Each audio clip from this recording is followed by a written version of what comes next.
Toi le Dieu qui fait des miracles, toi le Dieu qui fait encore des prodiges, qui délivre, qui restaure, qui aime profondément ceux qui ont le cœur brisé, ceux qui sont abattus, ceux qui ont été délaissés. Tu es là, Seigneur notre Dieu, Jésus-Christ. Et nous voyons ta gloire se répandre. Nous voyons ta parole qui pénètre dans les foyers. Nous voyons que tu sauves, Jésus-Christ. Nous voyons que tu sauves encore et que tu délivres. Nous te disons merci, Seigneur Jésus. Oui, nous voyons. Nous voyons ta main puissante étendue sur les nations. Et nous voulons d'un même cœur répondre à cet appel.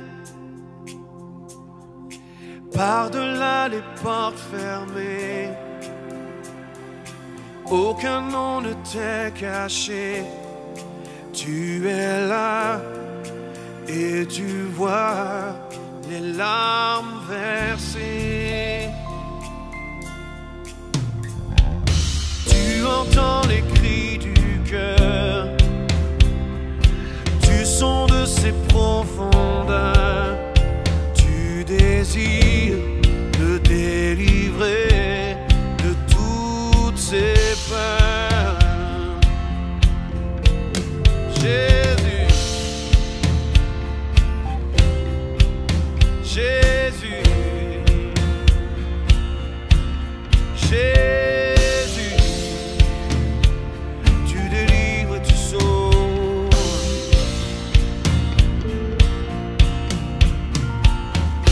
Qui enseignera tes voies? Qui se tiendra devant toi? Qui ira? Qui dira l'amour de Dieu? Qui fera connaître ton cœur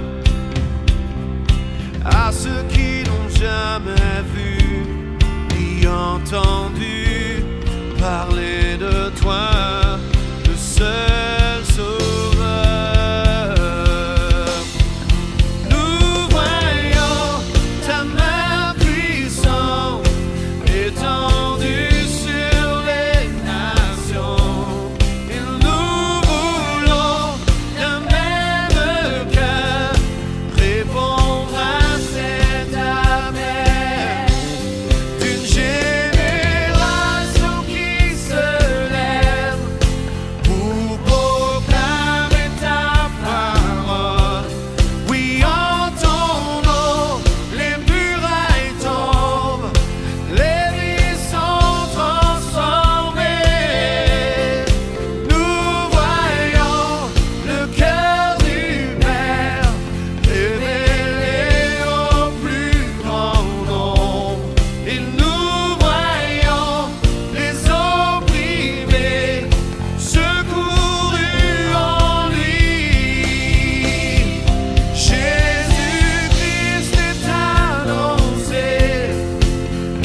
étendu sur les nations. Et nous voulons d'un même cœur répondre à cet appel d'une génération qui se lève pour proclamer ta parole. Oui, entendons, entendons, les murailles tombent, les villes sont transformées. Et nous voyons le cœur du Père révélé au plus grand nombre. Nous voyons les opprimés secourus en lui. Jésus-Christ est annoncé, il se vend de guérison, il lève son nom, il lève son nom. Oui, Jésus-Christ est annoncé, il se vend de guérison, il lève son nom.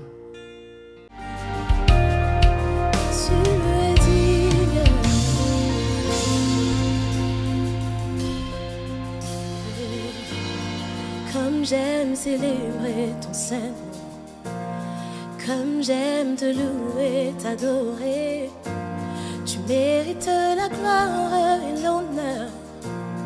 Dieu fidèle, Dieu puissant, oh, oh, oh. Oui, d'âge en âge, tu restes le même. Tu ne changes pas, ne faillis pas, tu ne me laisses pas. Reçois la gloire, reçois tout l'honneur que je te dois. J'élève ma voix vers toi. Tu es si merveilleux. J'élève mes mains vers toi. Dieu merveilleux, Dieu glorieux. Comme j'aime célébrer ton Saint-Nom, comme j'aime te louer, t'adorer, tu mérites la gloire et l'honneur. Dieu fidèle, Dieu puissant, oh, oh, oh. Oui, d'âge en âge, tu restes le même. Tu ne changes pas, ne faillis pas, tu ne me laisses pas. Reçois la gloire, reçois tout l'honneur que je te dois. J'élève ma voix vers toi. Tu es si merveilleux. J'élève mes mains vers toi. Dieu merveilleux, Dieu glorieux. J'élève ma voix vers toi. Tu es si merveilleux. J'élève mes mains.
Prosterné à tes pieds, mon sauveur, mon roi.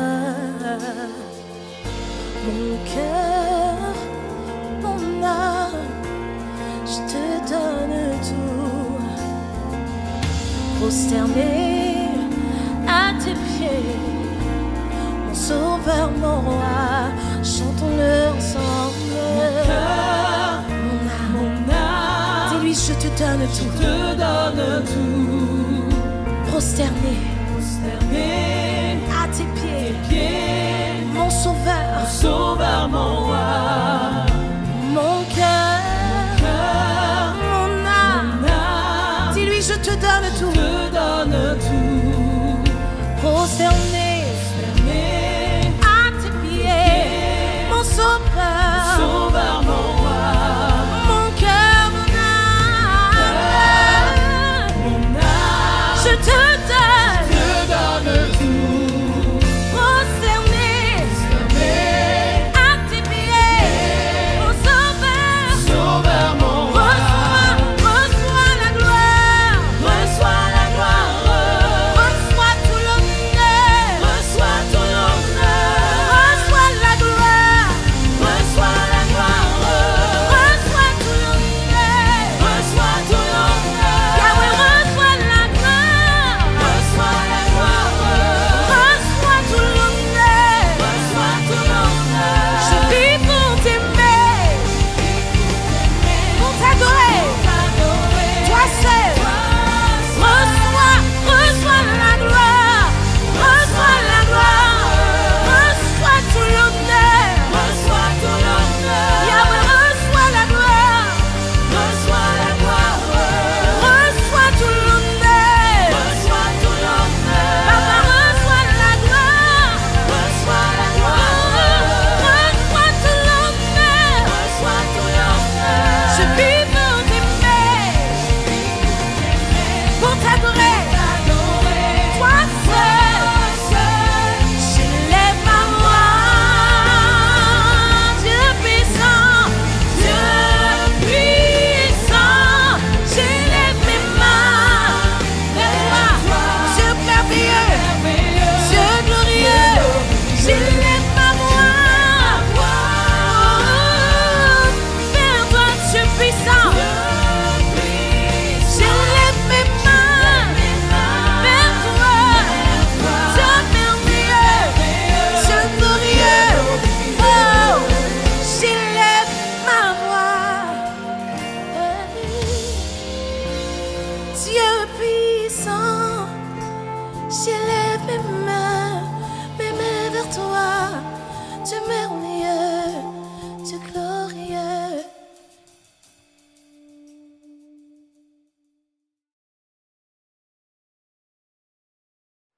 Chers amis, bonsoir. Très heureux de vous retrouver pour l'une de nos émissions hebdomadaires des lundis, mercredis et vendredis, proposées par le Centre évangélique Voironnais, sur la chaîne YouTube de la Cité de Lumière. Et à l'occasion de ces émissions que nous voulons absolument apolitiques, non religieuses, non philosophiques, mais simplement qui sont le fruit de notre expérience, de notre relation avec le Dieu de la Bible, et également en lien avec l'actualité des jours que nous vivons, avec les événements qui nous concernent, et que nous rapprochons, que nous commentons à partir de cette lumière des Écritures saintes que sont la Bible, Ancien et Nouveau Testament. Ce soir, j'ai eu envie de m'arrêter sur une petite réflexion que les uns et les autres nous sommes faites. Nous venons de traverser une période de choix, une période d'élection, élection des conseils municipaux de notre pays, de notre région, de nos villes respectives, un temps de remaniement ministériel. Bien entendu, je ne commenterai pas ces événements avec une approche politique, mais il n'empêche que les uns et les autres, nous sommes des citoyens, et ces événements ne peuvent pas nous laisser indifférents, dans le sens où pour les uns, nous sommes repartis pour une période de 2 années à peu près, pour d'autres un peu plus longtemps, dans le sens où ces élections vont nous engager pour à peu près 6 ans. Mais ces événements, quels qu'ils soient, nous amènent à réfléchir dans le sens où nous avons les uns et les autres choisi des édiles, des dirigeants de notre pays pour les quelques années à venir. Peut-être allez-vous me dire, moi je n'ai rien choisi puisque je me suis abstenu de voter, mais par défaut vous avez choisi et d'autres ont exprimé votre suffrage à votre place et vous êtes maintenant bien entendu sous, je dirais, la conduite de nouveaux élus depuis quelques jours. Là, lorsque je réfléchis à cela, je pense également que les Écritures, les Saintes Écritures, la Bible, ne sont pas ne sont pas du tout, je dirais, indifférentes au choix de ces gouvernants, au choix de ces dirigeants des divers pays, et en l'occurrence, il s'agit de notre pays de France, mais lorsque je me promène dans les Écritures, eh bien, je vais trouver divers pays qui vont être concernés par divers dirigeants, en général des rois, des empereurs.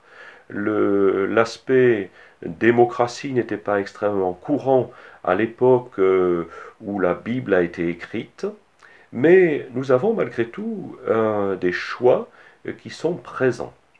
Et si vous en êtes d'accord, vous êtes obligé de me suivre d'ailleurs ce soir, nous allons nous diriger vers le livre de Daniel. Daniel est, suivant la façon dont on l'aborde, un prophète, ou alors un homme d'État, et son livre peut être qualifié d'un livre d'Apocalypse, Apocalypse non pas avec la connotation que nous avons l'habitude d'avoir dans notre langage courant de catastrophe, mais Apocalypse signifiant tout simplement révélation. Et le temps de Daniel va être concerné par un roi très important, avec un nom tout à fait à rallonge, que l'on a appris dans le livre d'histoire, le roi Nabucodonosor, excusez-moi, ou Nebuchadnezzar, suivant la façon dont on veut le prononcer. Et ce roi était quelqu'un d'éminemment puissant. Puissant dans le sens où sa domination a concerné quasiment tous les royaumes de ce qu'on appelait le croissant fertile, le Proche-Orient, et même au-delà du Proche-Orient, puisqu'il s'agit également de la Mésopotamie, de la Babylonie. Nabucodonosor était roi de Babylone.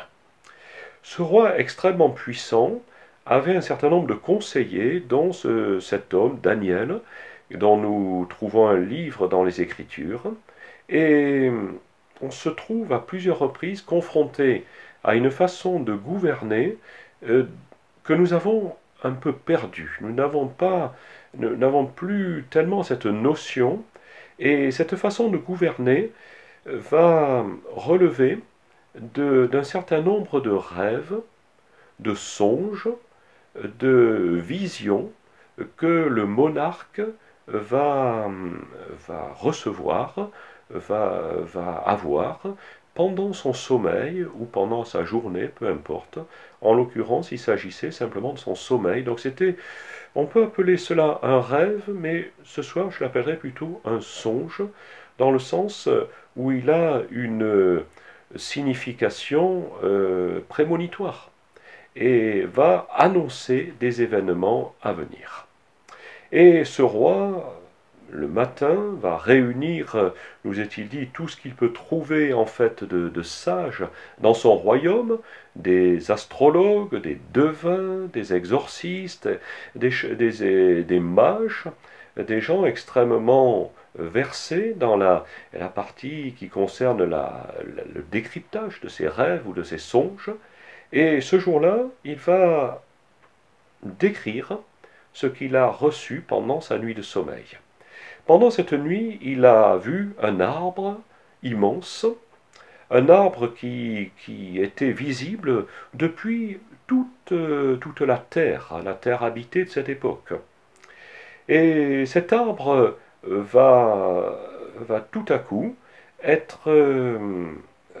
va croître, jusqu'au moment où, dans sa grandeur, une voix va s'élever et va dire: abattez cet arbre, coupez ses branches, arrachez ses feuilles, éparpillez son fruit, que les animaux sauvages fuient de son abri, que les oiseaux abandonnent ses branches, mais laissez la souche avec ses racines dans le sol.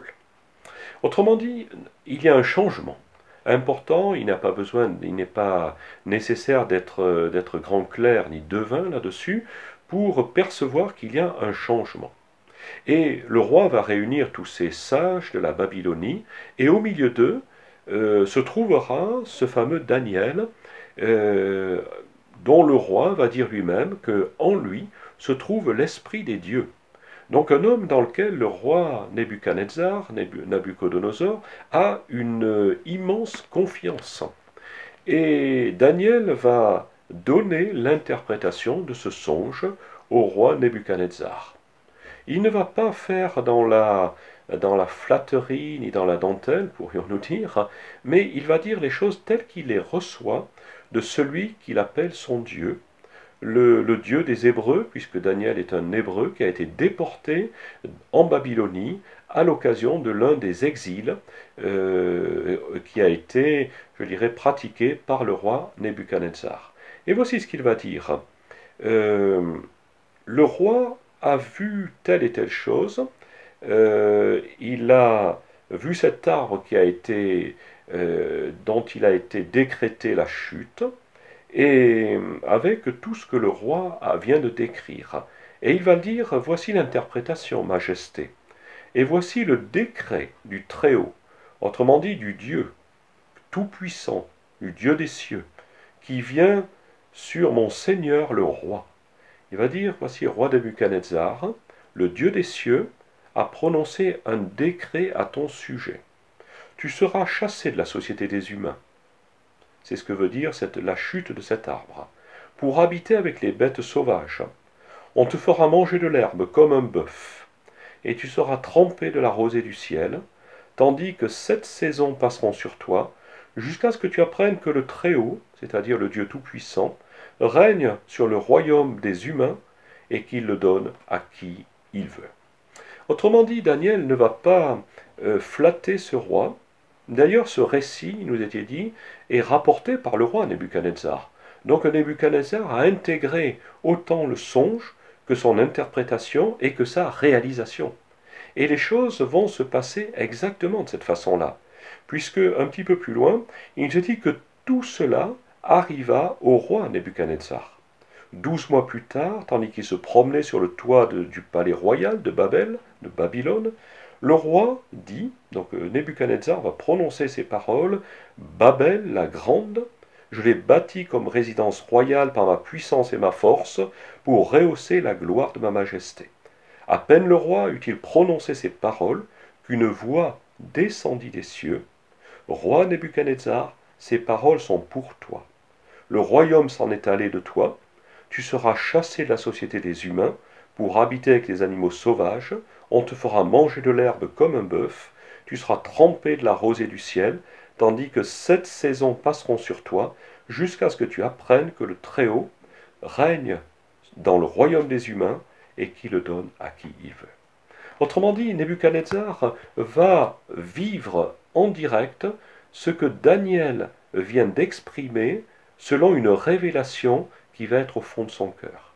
Il va la prononcer, il va la réaliser, et jusqu'au moment où Nebuchadnezzar va dire à l'heure même la parole s'accomplit, et Nebuchadnezzar fut chassé de la société des humains, il mangea de l'herbe comme un bœuf, etc. Je ne vais pas redire tout ce qui est écrit, vous pouvez trouver ça dans le livre de Daniel, dans la Bible.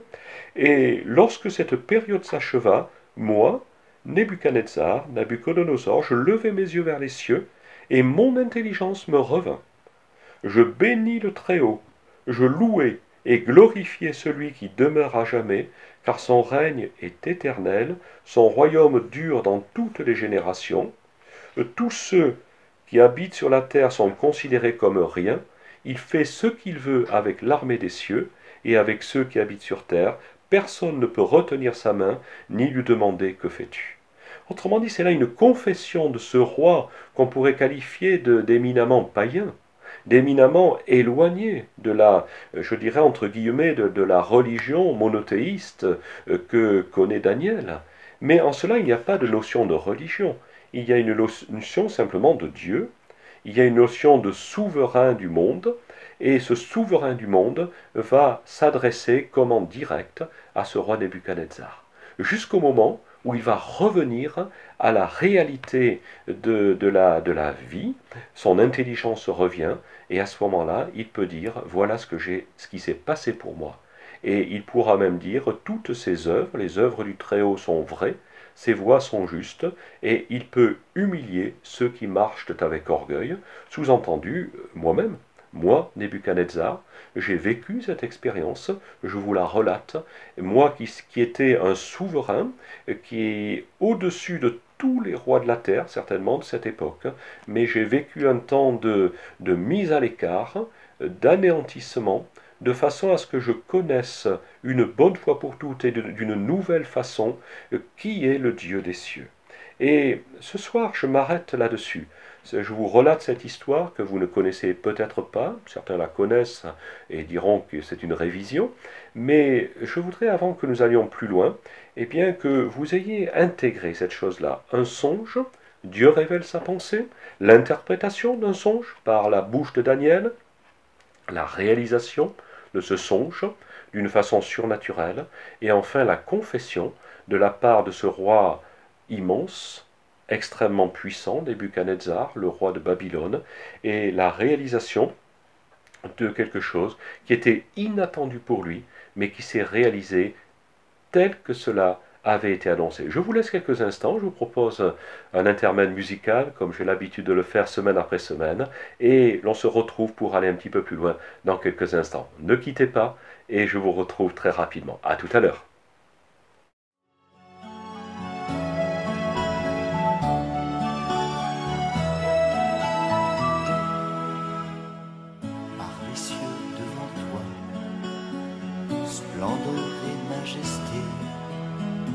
Par l'infiniment grand, l'infiniment petit, et par le firmament, ton manteau étoilé, et par frère soleil, je veux crier, mon Dieu, tu es grand, tu es beau, Dieu vivant, Dieu très haut. Tu es le Dieu d'amour, mon Dieu, tu es grand, tu es beau, Dieu vivant, Dieu très haut, Dieu présent en toute création.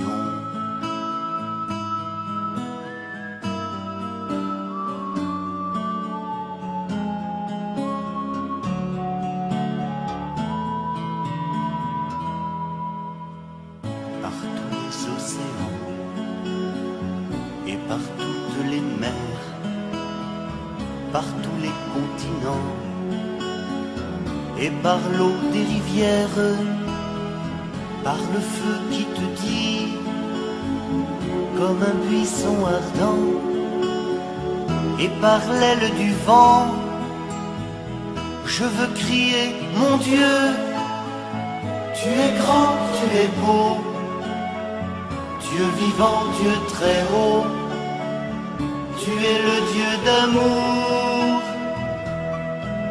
mon Dieu. Tu es grand, tu es beau, Dieu vivant, Dieu très haut, Dieu présent en toute création.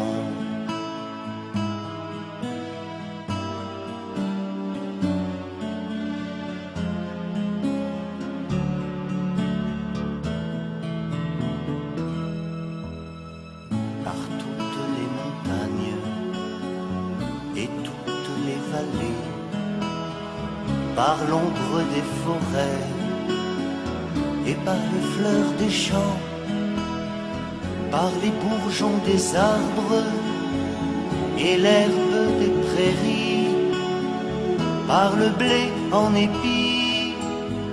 Je veux crier, mon Dieu, tu es grand, tu es beau, Dieu vivant, Dieu très haut, tu es le Dieu d'amour.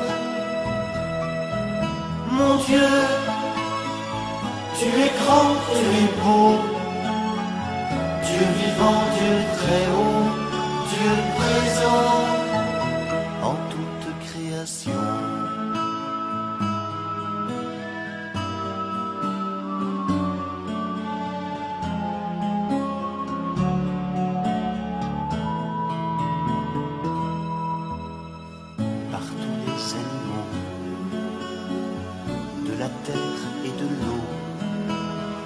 Par le chant des oiseaux, par le chant de la vie, par l'homme que tu fis, juste moins grand que toi, et par tous ces enfants, je veux crier, mon Dieu, tu es grand, tu es beau, Dieu vivant, Dieu très haut, tu es le Dieu d'amour. Mon Dieu, tu es grand, tu es beau, Dieu vivant, Dieu très haut, Dieu présent en toute création.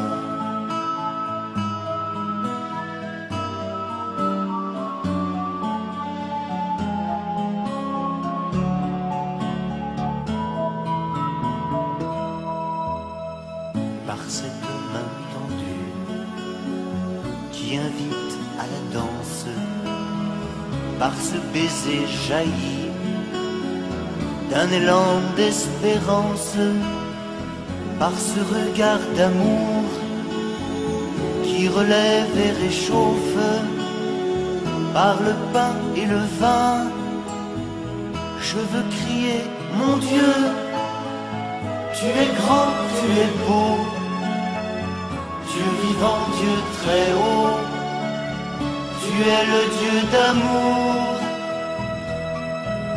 Mon Dieu, tu es grand, tu es beau, Dieu vivant, Dieu très haut, Dieu présent en toute création.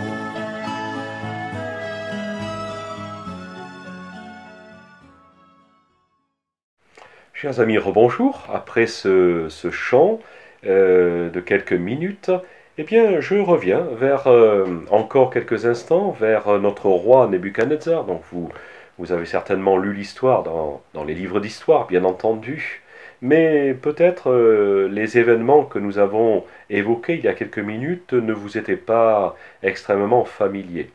Et qu'est-ce que cela peut avoir de commun avec ce que nous avons évoqué au départ, c'est-à-dire un certain nombre d'élections dans notre pays, élections municipales, communautaires, remaniements ministériels également, mais ces événements ayant les uns et les autres une connotation de choix, d'élection, tout simplement dans certains cas, et d'avenir pour les dirigeants de notre pays, de nos communes et de nos communautés. Ce roi Nebuchadnezzar a quelque chose à nous dire. Avant, je ne connaissais pas le Dieu très haut. Avant, je n'avais qu'une relation éloignée par le biais de mes astrologues, de mes magiciens, de ceux qui me donnaient l'interprétation de mes rêves. Mais maintenant, je sais qui il est, car je l'ai rencontré personnellement. Et pour vous donner ma pensée de ce soir, est-ce qu'il ne serait pas utile à chacun d'entre nous, qui sommes chrétiens peut-être, ou peut-être pas, mais qui savons les uns et les autres, j'en suis persuadé, prier.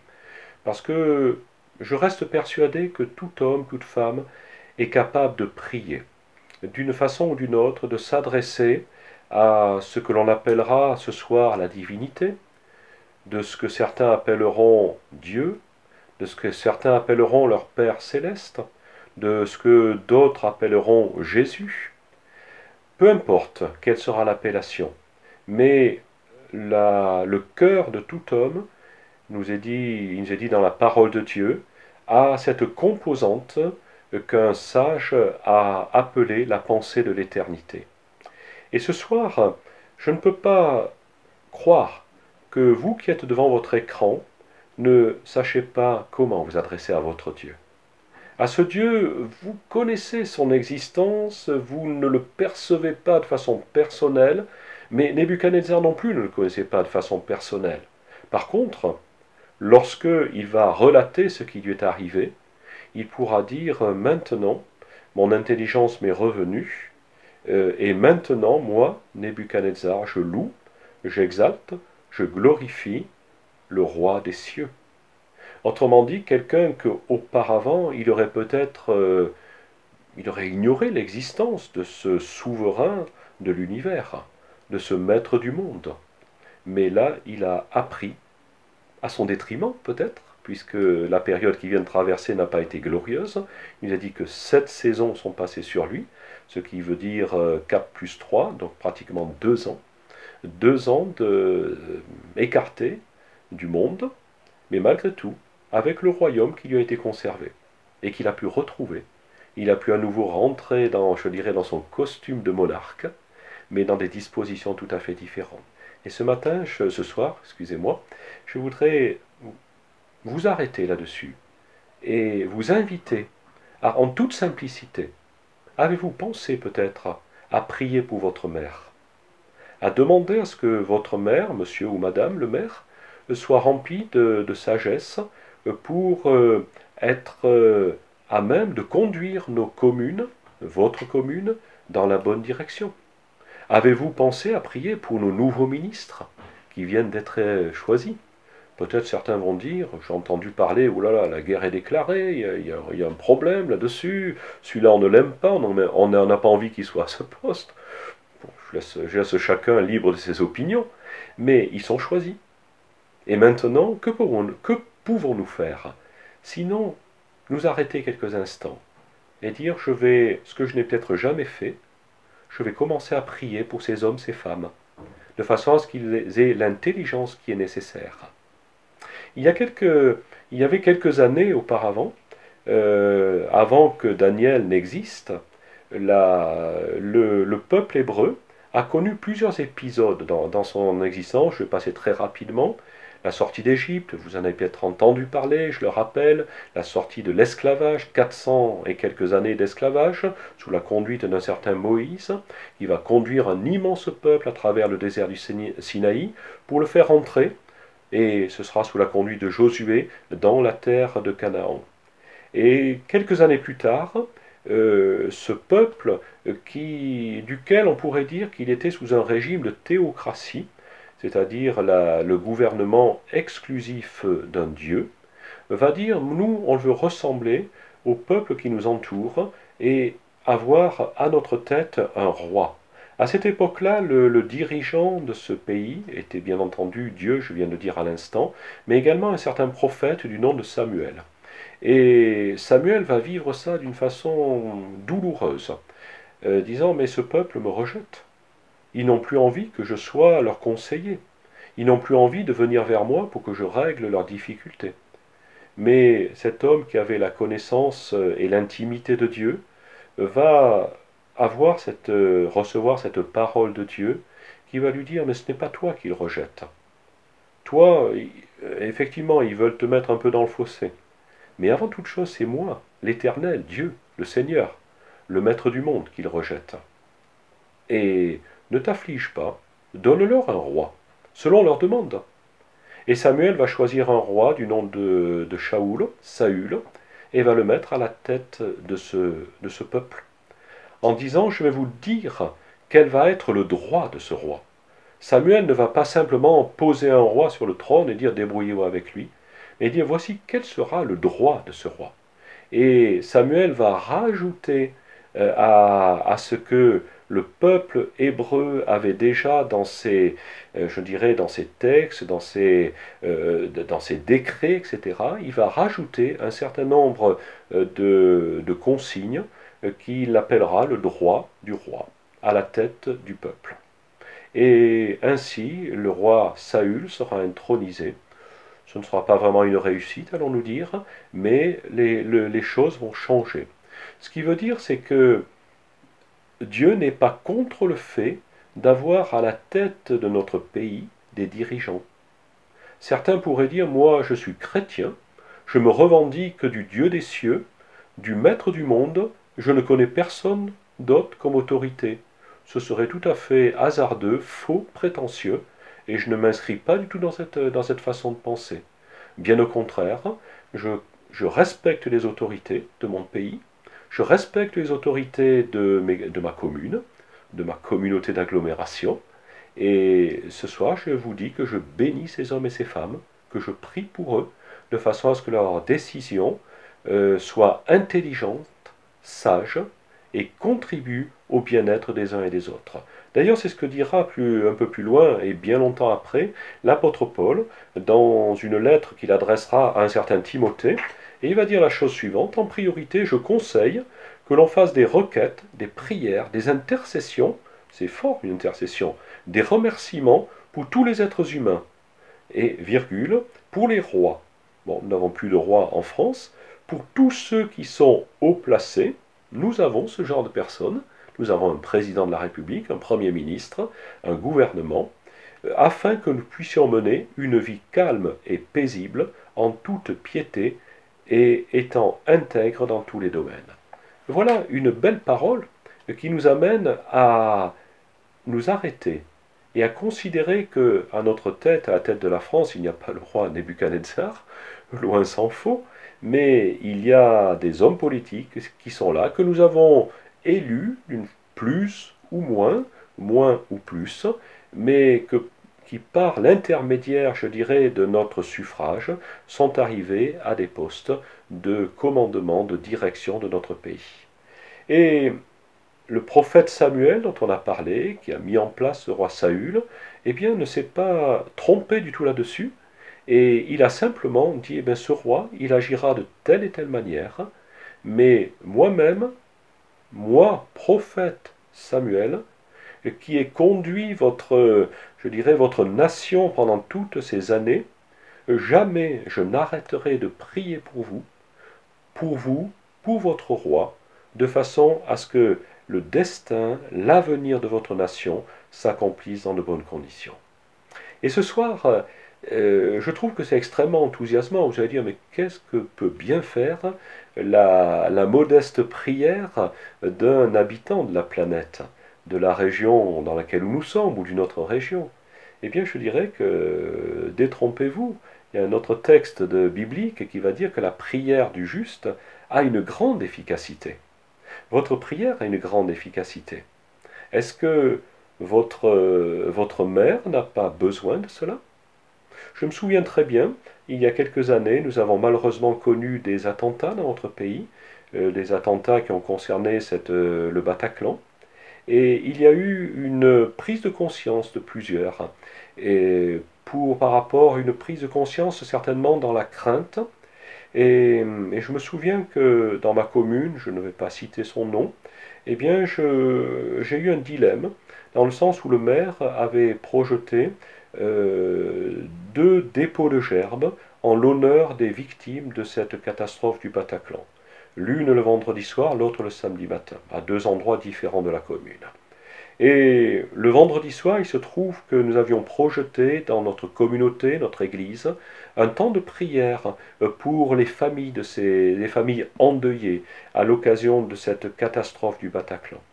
Et en même temps que ce dépôt de gerbes était proposé dans notre commune par le maire de la commune. Et je me suis dit, que vais-je faire?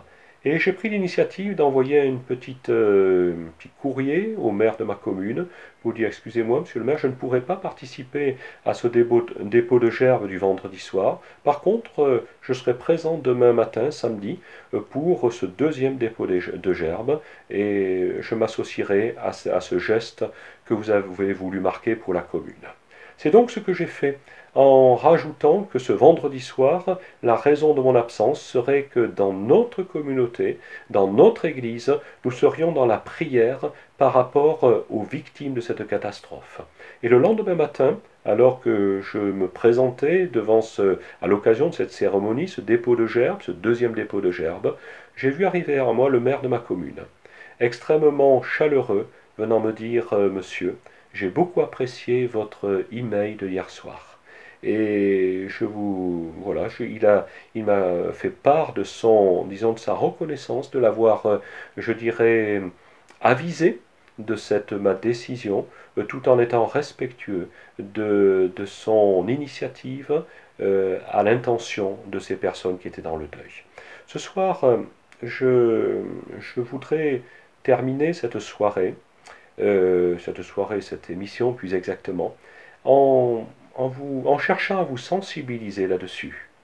Si vous n'avez encore jamais prié pour les autorités de votre pays, de notre pays, je pense qu'il s'agit du même pays, de nos villes, peut-être ne sommes-nous pas dans la même commune, peu importe. Peut-être n'avez-vous jamais eu l'idée de faire cela, peut-être plutôt de critiquer certaines décisions. Je vous accorde que certaines décisions sont malheureuses, j'en souffre pour beaucoup d'entre elles, mais quoi qu'il en soit, je ne veux pas abandonner ma mission, ce que j'estime être ma mission, de prier pour les dirigeants de notre pays. Et de la même façon que le prophète Samuel a pu prononcer ces paroles et dire « Loin de moi la pensée de cesser de prier pour vous », eh bien, je dirais que le roi David, un petit peu plus tard, qui était également un roi du peuple hébreu, va dire à la fin de son règne, le dirigeant d'un peuple doit être droit, régnant dans la crainte de Dieu, comme la lumière du matin au lever du soleil, un jour sans nuages, qui fait briller l'herbe de la terre après la pluie. Autrement dit, la haute vision du roi David était de ne pas laisser un peuple à l'abandon, mais simplement un peuple qui puisse avoir un homme à sa tête, qui soit un homme éclairé. Je ne vais pas m'étendre dans tous les événements que nous avons connus ces dernières années. C'était des événements, certains malheureux, d'autres heureux. Et peut-être aurons-nous l'occasion, je me propose peut-être d'en parler un peu plus en détail lors de l'une de nos prochaines émissions. Mais ce soir, je ne veux pas abuser de votre temps et simplement vous souhaiter une bonne soirée. Vous inviter également, si vous le souhaitez, à nous rejoindre lors de l'un de nos offices qui a lieu, c'est un culte qui a lieu le dimanche matin. Vous pouvez nous rejoindre à l'adresse que vous allez découvrir après le chant que nous allons maintenant avoir, la musique qui va vous être proposée. Eh bien, vous verrez l'adresse email, le téléphone, je peux vous le donner, 09 53 61 77 96. Vous pouvez nous appeler en toute liberté. Et simplement, je veux vous souhaiter une excellente soirée. Vous dire que j'ai été heureux de partager ces quelques pensées avec vous et j'espère vous retrouver très bientôt sur notre chaîne et permettez-moi de vous dire également, soyez quelqu'un qui prie pour votre commune, pour votre comité de communes, pour votre pays. Je crois que le pays, la commune, nos instances ont besoin de votre prière. Je vous souhaite une excellente soirée, à très bientôt et voilà, bonne soirée à chacun d'entre vous, au revoir.